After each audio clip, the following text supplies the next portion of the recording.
even in prayer. Heavenly Father, as this day comes to an end, we come before you with thankful hearts. Thank you, Lord, for your goodness, your mercy, and your grace.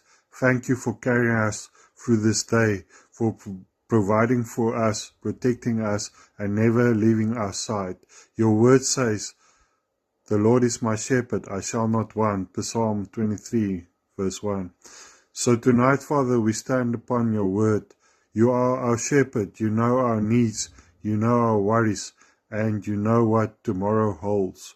We place every burden, every fear, and every unanswered question into your hands.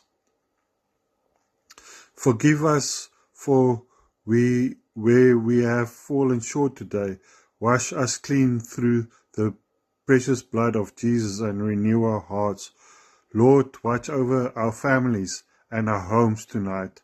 Command your angels concerning us and keep us safe as we sleep.